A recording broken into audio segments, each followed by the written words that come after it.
Ano bom. Sakamoto, ontem tivemos a posse aí dos prefeitos em todo o Brasil. Algumas posses, claro, chamam mais a atenção, porque são das maiores cidades, de políticos aí que têm pretensões também para o futuro. A gente já começa a delinear um cenário eleitoral, inclusive para 2026, e alguns prefeitos fazem parte desse movimento, porque podem tentar aí passarem para cargos como de governador. O apoio desses prefeitos pode ser importante também para outros políticos. Então a gente tem toda uma configuração política a partir da posse dos prefeitos.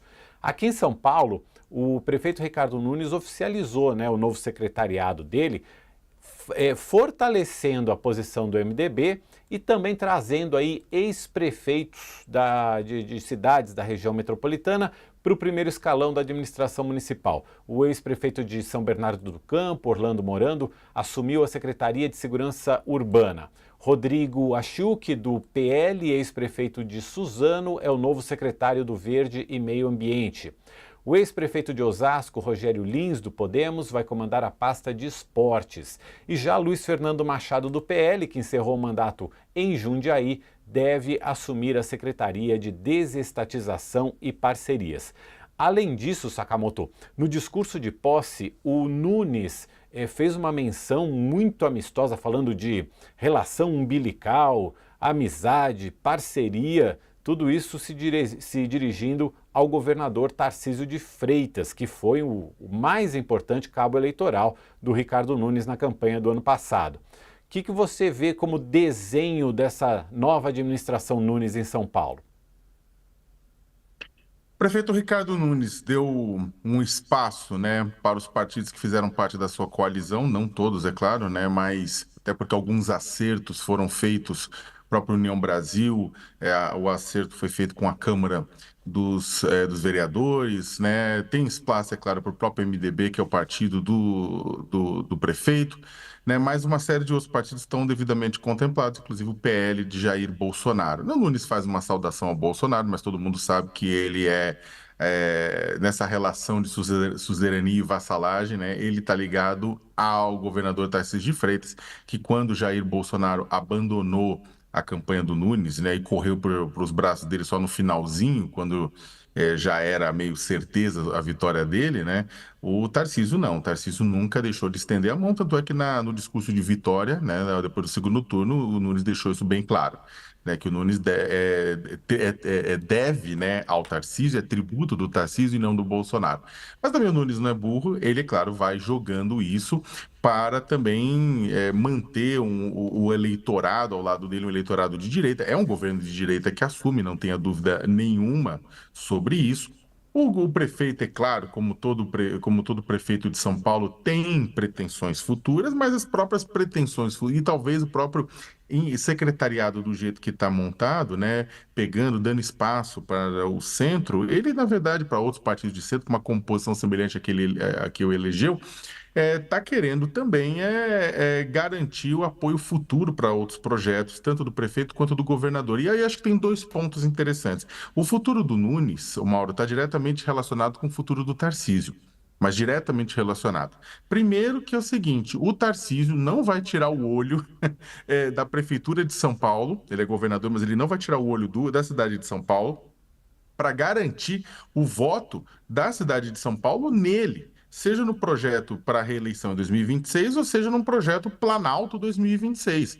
Então, você vai ver, durante as chuvas, o próprio Tarcísio, no ano passado, ele pegou o touro à unha, né? E o governo de São Paulo agiu de uma forma mais firme, inclusive para tentar, olha, corrigir o que o Nunes estava fazendo errado, aquelas coisas aqui e ali, a fim de garantir a reeleição do Nunes, né? Naquele momento. Então, o Tarcísio vai acompanhar de perto a Prefeitura de São Paulo, né? Vai ter uma ação muito próxima com o Nunes, a Prefeitura de São Paulo, exatamente por quê?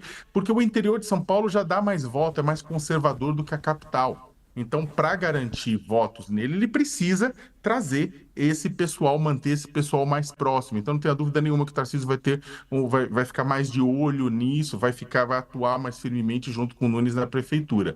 Né? Não necessariamente em parceria, mas novamente suzerania e vassalagem muitas vezes. Né? Como acontece à esquerda e à direita, não estou falando que isso é uma questão da direita, isso acontece à esquerda também.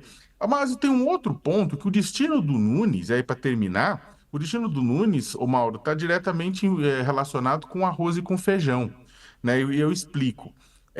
O Lula, né, o governo Lula está com bons indicadores na economia, que deve crescer 3,5%, o desemprego chegou a 6,1%, o menor da série histórica desde 2012, a renda do trabalhador vem aumentando, o Natal e essas festas de final do ano tiveram muita compra, mas ao mesmo tempo a inflação, principalmente dos alimentos, está muito grande.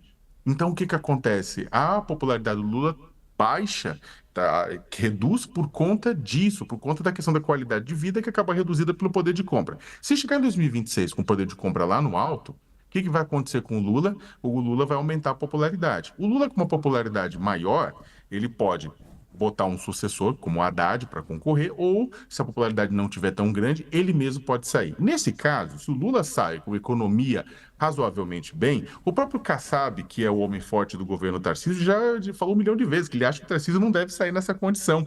E aí o Tarcísio tenta a reeleição. Então é o seguinte, se o feijão e o arroz baixar, né, não só o feijão e arroz, mas os alimentos, feijão e arroz principalmente, que é um ótimo indicador, feijão, arroz, picanha, cerveja, baixarem, então o que acontece? Tarcísio sai para reeleição, não vai disputar a presidência da República. O mais provável é esse desenho. Se Tarcísio sai para reeleição, o Nunes não tem uma cadeira para correr atrás em 2026, porque ele poderia renunciar em 2026 e tentar o Palácio dos Bandeirantes. Mas isso só acontece se Tarcísio sair. Caso contrário, o Nunes sai, pode até se tornar um secretário do Tarcísio ou, né, ficar na fila de espera buscando uma saída para 2026. Nesse caso, para 2028, 2030, quer dizer, 2030. Nesse caso, fica um pouco mais difícil para o próprio Nunes, que ele vai ficar fora do poder durante um bom tempo. Né? E aí fica difícil, inclusive, para ele pleitear o Bandeirantes, o que seria mais fácil caso ele saísse da prefeitura, do Palácio Matarazzo, e tentasse o Palácio do Bandeirantes. É por isso, Mauro, que o futuro do Nunes depende, é claro, das relações com o Centrão, depende do apoio dos partidos que estão com ele, depende do apoio na Câmara dos Vereadores, que ele vai ter maioria, mas depende também do arroz e do feijão.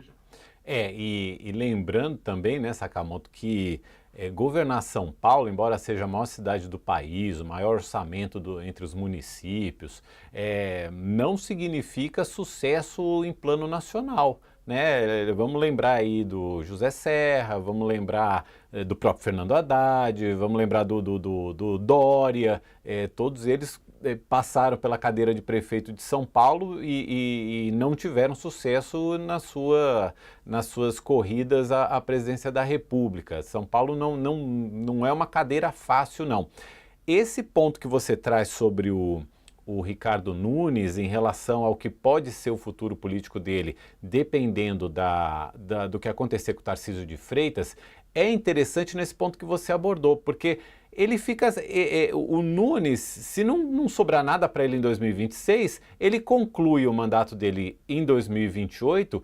E aí ele não tem muito para onde ir, né? Porque 2028 é eleição municipal de novo.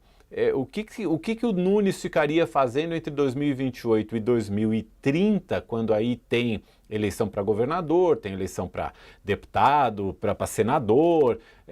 O que ele ficaria fazendo nesses 2 anos para se manter com alguma relevância, com alguma visibilidade e viabilizar alguma candidatura dele em 2030? Esse é um ponto interessante no cálculo político dele, né?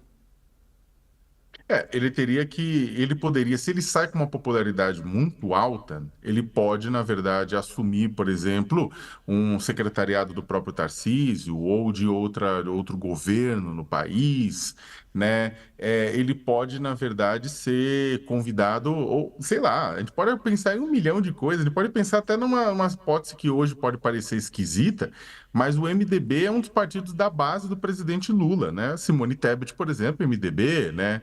Entre outros, né?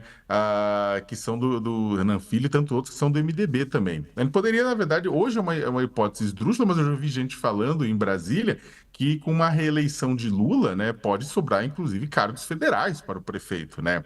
Hoje ele está com Tarcísio, mas também vai depender muito. Mais provável, dado que Nunes, eu acho essa hipótese meio estrambólica, mas eu acho mais provável que Nunes vai acabar atachando, vai acabar conectando o seu destino ao de Tarcísio politicamente. Então, se Tarcísio se reelege, Nunes sai com uma boa popularidade da prefeitura, ele pode virar um secretário, né, do governo Tarcísio, e daí, na verdade, esperando, né, mais 4 anos, né, para tentar uma vaga ou para o governo ou para o Senado, mas aí é aquela coisa, com tanto tempo fora da prefeitura, o povo esquece e a fila anda.